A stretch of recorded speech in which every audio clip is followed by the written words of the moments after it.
A new challenger has entered the ring. Could Josh Giddey use the Utah Jazz to get an offer sheet and this whole contract situation going with the Chicago Bulls? We'll talk a little bit about that. Plus, Bill Simmons got some stuff to say, but he's not talking much about his Celtics. We're going to talk about it all and more on today's Locked On Bulls.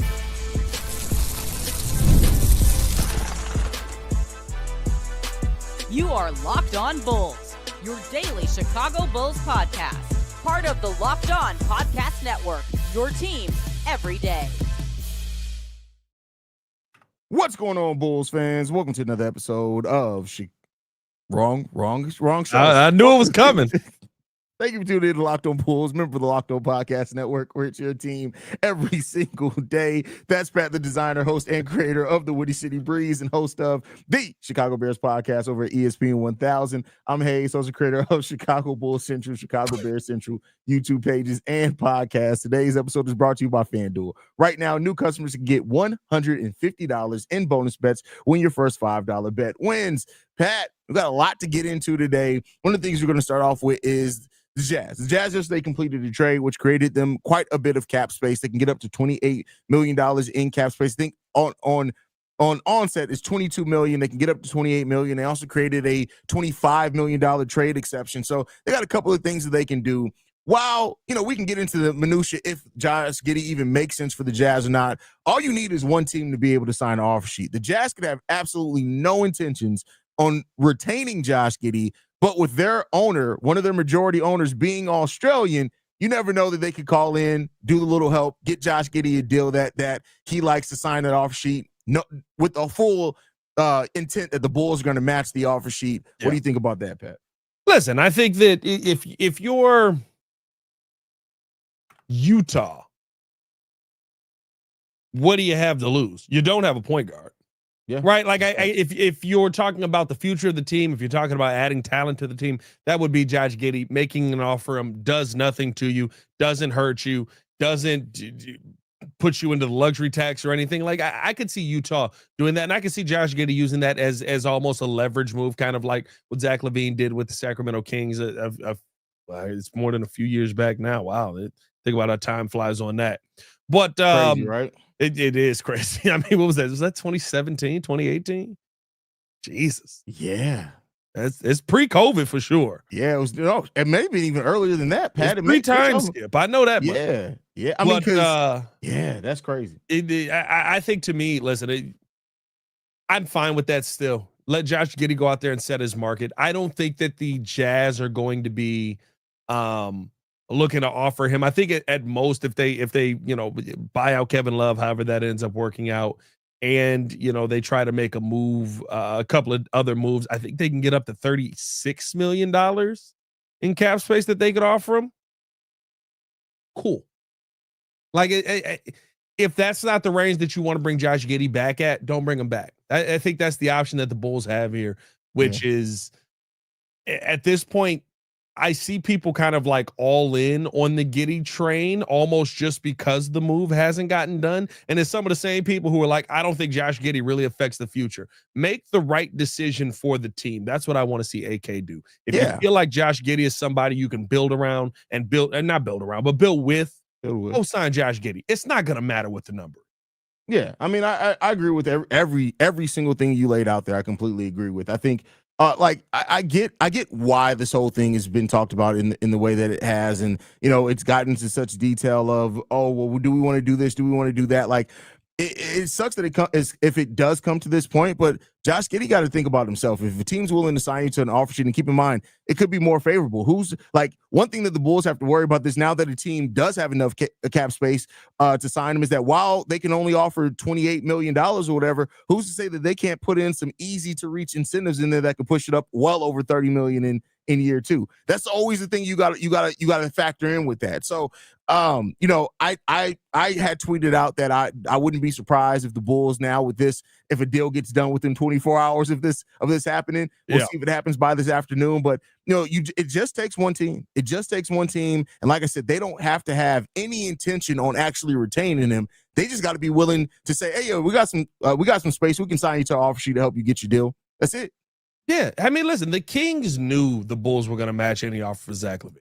Yeah. You knew it. And this is kind of where the agents come in. This is where, the conversations around the front offices matter and having good relationships and stuff like that. I think it's very, very meaningful what you said about, there being the Australian connection. Is that something that they could leverage with the Utah Jazz? There being a front office that could be interested in Josh Giddey. But I think people have taken this kind of to like the umpteenth degree where it's like Giddey's already had the conversation and the thing is done. Listen, they could make this same offer to Cam Thomas. They could make the same offer to any restricted free agent that is out there that they want to possibly have as a part of their team that they think that they could steal away.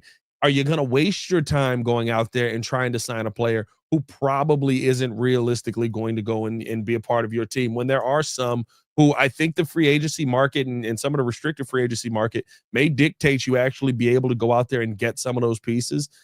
If they want Giddey, it's because they actually want Giddey, and we'll see what ends up happening. But I wouldn't be surprised if we see Giddey try and use that to leverage his pay at a minimum to get a contract done. I mean, like I said, it doesn't have to be intent with any drama or anything like that, but it's like, hey, I got a whole offseason I'm ready to deal with. Like, I want to focus in and lock in on preparing. I want to get this done.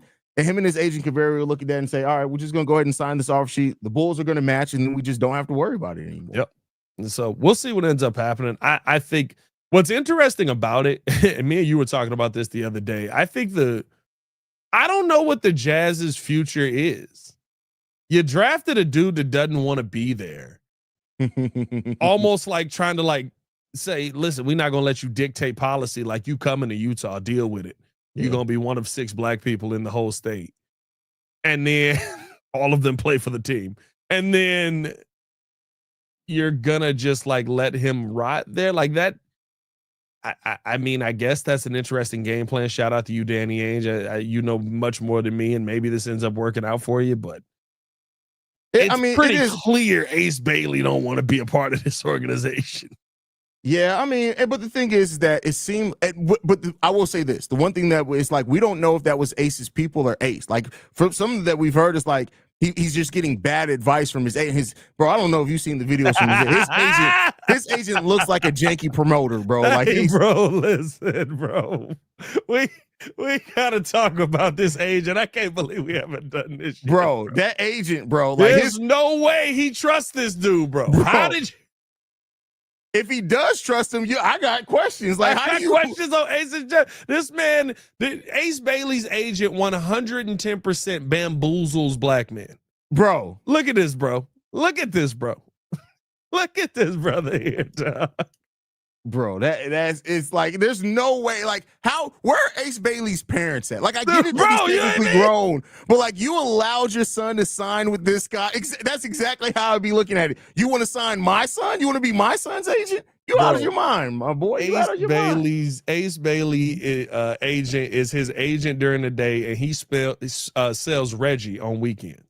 Absolutely, bro. Like, there's no way you can trust this dude. Squares. I don't even know if it's Reggie, bro. He's still selling loose squares, bro. This man is selling oregano bagged up in bags to make it look like Reggie. That's what he's selling. He ain't selling you no product. That's crazy, bro. Like, yeah, man. Like, I can't believe that's somebody's agent in the NBA, bro. There's no way. There's no way. Now watch. 10 years from now, he's gonna be the next Rich Paul, and we're all gonna be like, how did we get here? How did we get here, bro? Bro, it's the clearly painted on hairline for me. Bro, it's the Beijing, it's the fake jewelry, it's all of it, bro. It's all of it. Like, I don't know if you watch the video, like when you hear the jewelry, like he's moving it, and Mug sounds like 2 aluminum cans touching each other. That's not real. Hey, he hate to see a diamond tester coming his way. Oh, bro, he's out of there. He's running, bro. He's running. Bro, hold up, bro. Hold up. I had to see if I can get this picture. Oh, bro. His jewelry looks like something that somebody gave him when they were trying to get over the border, bro. They're like, I got this for you. I got this piece for you, bro. You just got to give me this over piece there. For you. Just trust me. It's going to clear. Trust me. Hold on, bro. Hold on, bro. Ace never stood a chance, bro. Is this Suge Knight? What's happening here, bro? What is happening? Bro, what is happening here? He got a fur coat. That's definitely Siberian mink yak ass, bro. That's definitely that's a leftover from American Gangster, bro. Like, that's he got diamond studded shoes on, bro. There ain't no way, bro. That ain't no way. How do we get here? Nonetheless, wait, is this his uncle? Can't be, bro. It looked like they got the last. Oh no, they don't. Never mind. Okay, all right. Well, we're gonna continue the conversation. We're gonna be discussing Bill Simmons and his comments around the Bulls' future. But first, we got to get to a message from FanDuel. Summer sports are in full swing, and whether you're all about baseball under the lights, golf on the green, or high-stakes soccer action, FanDuel is the best way to make every game more exciting. You're already following the action. Why not make it a little bit more thrilling? With FanDuel, you can get in on the game while your friends are getting sunburned on the beach. I've been using FanDuel to track my favorite matchups, and the app keeps it fresh with daily new promotions and fun ways to bet. It's easy to use, fast to pay out, and makes even regular season games feel like much-watch events. Whether I'm placing a same-game parlay or watching a bet ride into the ninth inning, FanDuel makes it feel like I'm part of the action. Plus, if you're new to FanDuel, new customers can bet just $5 and get $150 in bonus bets if your first bet wins. Again, I need to repeat that. You get $150 in bonus bets if your first $5 bet wins. So it means you can get some free money, but you still got to make a smart bet. Open the FanDuel app today and visit FanDuel.com to get started. More Locked On Bulls coming up next. All right, Pat. Jay wins. He gets free oil for the wheels. WD-40, my boy? Not WD-40. It just say oil on it, like just in a cartoon. like the old oil cans they use in the original Wizard of Oz for the Tin Man. Is that what we're doing? This like oil on it, like in a cartoon. Anyway, he also drinks liquor that says XXX with a crossbone on it. Oh, he definitely drinks corn liquor. You can look at Shay, you can tell that man, that's a man that drinks some corn liquor, bro. Like you can't tell me nothing in regards to that, bro. Anyway, stop killing Shay. So Shay gonna kill us in the comments. So Bill Simmons was on his show, and he talked a little bit about they were talking about teams that have disappointing futures, or which teams do they not want to bet on their futures. And the Bulls, of course, came up in this, as like every national media expert likes crapping on the Bulls. And I do think the Bulls' direction is a little bit questionable, because we still have a lot of players that are still looking to prove what they can be at the NBA level. But what do you think about Bill Simmons saying that the Bulls have the worst future, the worst assets when it comes down to it? I think, because I went and listened to it, and essentially how he was talking about it was like they have the most that's been wasted. Mm-hmm. I can't disagree with him. Chicago is probably, if you're talking about fan base, the second biggest market that you could win in.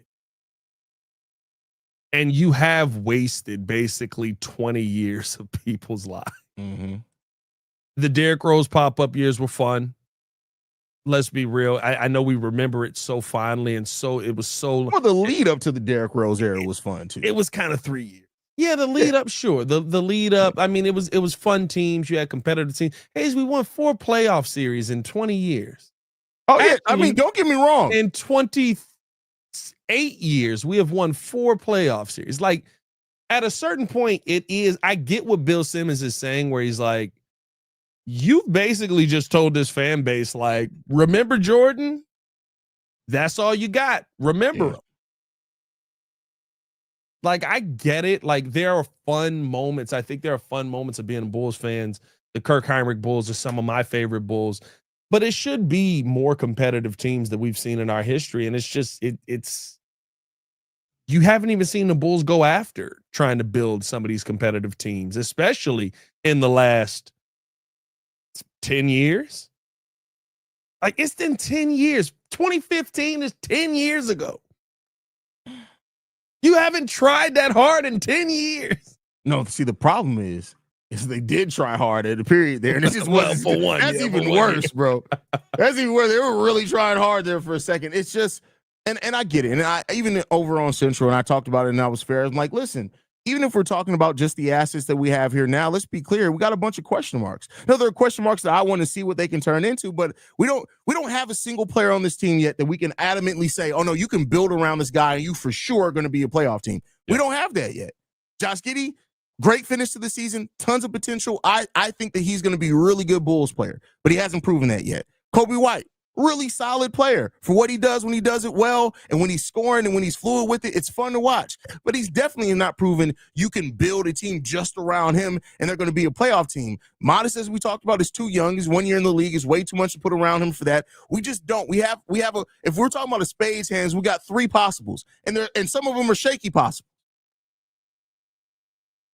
This is what it is there. Like, I want to be real there. Now, if 1 or 2 of those guys end up hitting on their development like we hope this season, we're off to the races. Yeah. But as it stands right now, it's a lot of hope in the building. We're hoping that Modest Buzelis can take the next step. We're hoping that Noah Essengay looks like something by the end of the season that we're then like, all right, let's see what he does in year 2. Yeah. And we're hoping that Josh Giddey and Kobe, or either or of them, can continue what they did at the end of the season for a full season. You have 1 or 2 of those things hit, the whole outlook of the team changes. Until that happens, we're just here.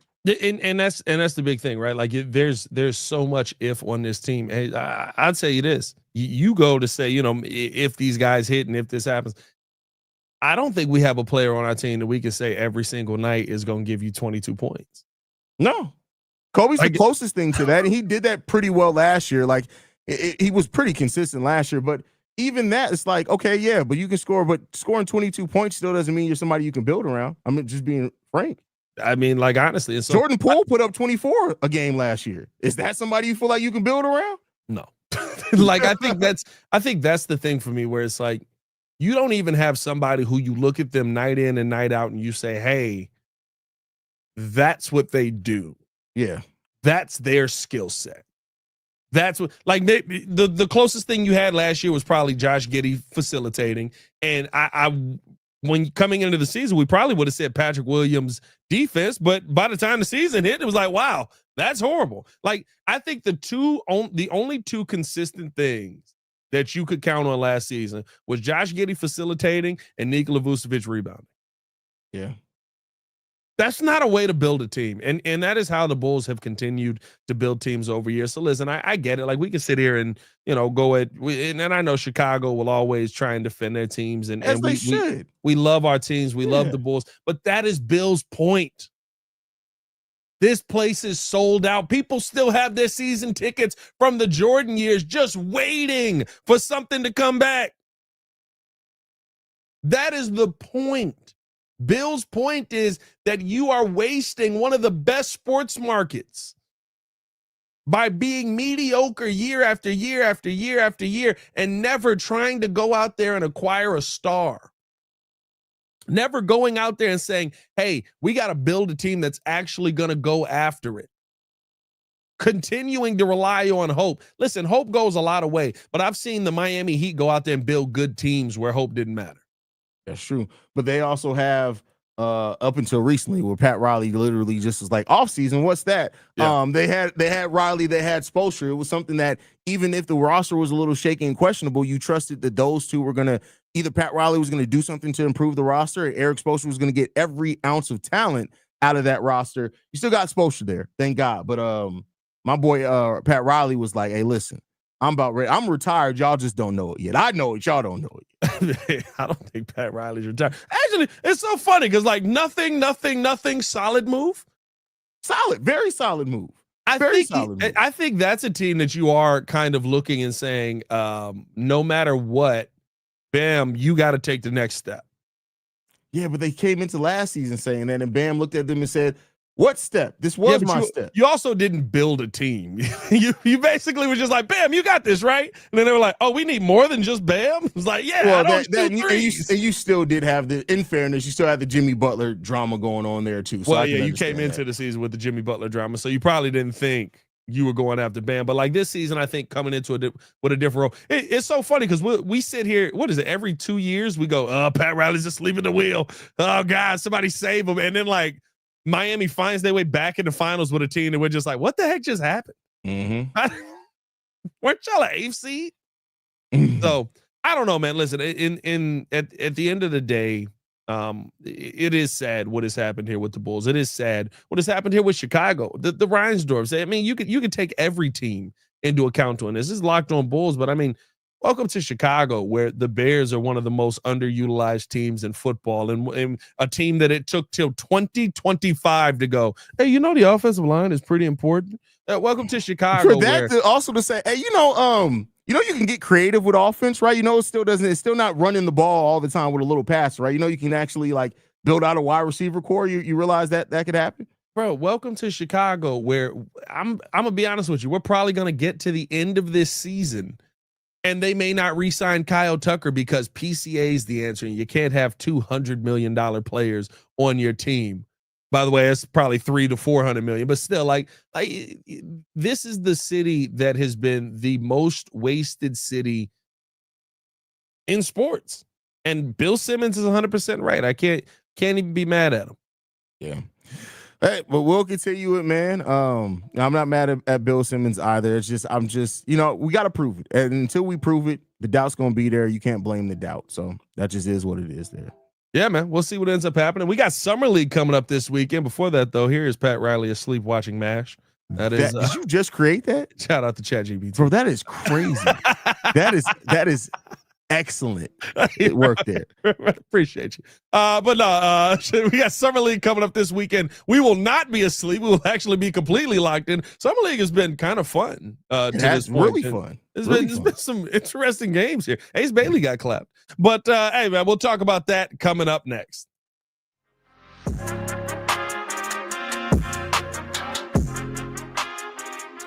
All right, Pat. So Summer League weekend is coming up. It's been a while since we had Bulls basketball. The Bulls Summer League team is something we didn't really get to talk about. Like there's some decent talent on the Summer League roster this year that I'm excited to see. Modest is on the roster. He's going through training camp with them, but they've kind of already said he may end up only playing one game, which perfectly fine there. I don't think Modest has really anything he needs to prove with that level of competition. Of course, Noah Essengay is also going to be there. But then you got guys like Woogle Poplar, who is I went and looked at this guy's tape. I look at everything. I don't understand how he went completely undrafted. So we'll see there. Javon Freeman Liberty's on there again as well. Jameer Young is on there. Josh Primo is on that roster. Manuel Miller, Yuki. I'm not even going to try to murder his last name, but it's for a Summer League roster. There's some balance there, and it seems like it's going to be some fun basketball. I'm disappointed in you not being able to say Kawamara. Kawamara, listen, I'm not even gonna try it. Bro. Or Kawamura, I guess it is. Kawamura. That's not even a difficult one for you. You were overseas. Not in that region, but still. I'm about to say, just because I lived on all overseas stuff. No, it's not anywhere not here. You should be able to say You want me to pronounce an Eastern European name? I got you. Whole different part of the world. It took you a minute to get Wagner down, and you speak German. No, see, here's the thing, right? Is that it's a switch in the brain, right? Because like when you're speaking to people who speak German, you say the W as a V. When you speak to Americans, very few pronounce it correctly. That's all it is. Well, listen, you better than me because I just got it from Nightcrawler. I was like, it's Kurt Wagner. Wagner. No, listen, I like the Bulls Summer League team this year. I think you've got a lot of experience on this team. When you look at Wooga's game, first off, we got to do better. But when you look at Wooga's game, I think the reason that he went undrafted, lot older. He's 22. Been in college a while. I think he's been in college. Ain't he one of the 5-year guys? No, you're thinking of the other guy. The other guy's the guy that we did he was the 5 or 6 year senior. Who was our other UDFA? Caleb Grill, my bad. It's Caleb Grill. Yeah, Caleb Grill. He's the old guy. And hey, listen, he also looks like a extra from Jag. Like he just looks like he belongs in that. I ain't gonna lie to you though. When I see Caleb Grill, and that's a guy I went and watched his game, I was like, he's just shoot. That's his whole skill set. He don't do nothing else. That boy just shoot. And I think what I do like to see is that your summer league team, listen, most of these guys are going to be in the G League. You're not going to see a ton of these guys at the NBA level. But there's a priority on shooting that the Bulls are clearly going for here. There's a lot of shooters on this team. Bringing back Javon Freeman Liberty, I think is pretty cool. And I'm going to be honest with you. I'm very intrigued to see what Josh Primo can do. Josh Primo was a really solid player who for some reason, we know the situation that happened down in San Antonio. And then it kind of was just like, yeah, like, but none of that actually happened. And he just needed therapy and he got through it. And actually, he was a victim. And now his NBA career is done. Like, Yeah. Josh Primo was he not a lottery pick? Yeah, he was a lottery. I believe he was a lottery pick. One thing about Josh Primo, you said that you want one thing about you said you want to see it. He's gonna show you. He's definitely gonna show you. So you gotta worry about that. He gonna show you. So you ain't got nothing to worry about there, my boy. You want to see something? Oh, you want to see something? You want to see something? I can show you some things. But yeah, but speaking of, like, you can't tell me this doesn't, like, if you needed a lawyer that could get you out of something that you know you did, though, you know he got you. No, listen. Let's be real. He looks like he comes and he wakes up Pat Riley. And he's like, Pat, you gotta boss. Hey, boss. You got a job to do. But yeah, Josh Primo, former 12th give me Norman overall Powell. pick. Give me Norman Powell. Norman Powell, what the Hilarious. That's crazy. But yeah, Josh Primo, 12th overall pick, by the way. So you called that one. Yeah, I mean, like, I still think there's a ton of untapped talent there. What choice of words? And I think that there is, I mean, like, that's a piece that you try to find and you get to utilize and develop and take advantage of a poor situation that happened. I think Josh Primo has a ton of talent, and I would actually be shocked if he's not at least on the Windy City Bulls and maybe even being a piece on the Bulls moving forward. We shall see. You know, one thing about AK is he likes his former lottery talent. So there you go on that one. He also likes controversial pieces a little bit. It was just kind of different for a Chicago team. Technically, he did not. It was like he signed Giddey, and it was like at that point, it was like, you know what? The controversy wasn't so bad. Primo, we got something for you. Now, if he also trades for Isaiah Stewart in that rumor, listen. Bro, listen. We can no longer say, hey, AK is only going to take high character guys. AK don't care no more, bro. He's like, man, this they Chicago, trying to have an all Diddy team, man. Hey, man, appreciate y'all for tuning in and showing love. Hit that like button, subscribe to the page, leave a 5-star review. Y'all know what to do. Follow us on everything at Locked On Bulls. You can follow me on everything at Pat the Designer. Remember, a Frico does not equal a Rico. They were selling that T-shirt outside the courtroom. You guys can follow me at CEO Haize. Locked On Bulls is free and available on every podcasting app and platform of your choice, as well as YouTube, the Odyssey app, Amazon Fire TV, Roku TV, Fubo TV, basically anywhere you want us, you can get it. We'll see you guys tomorrow, man. Peace, y'all.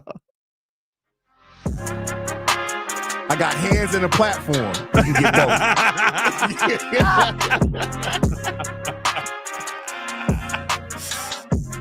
You can get both.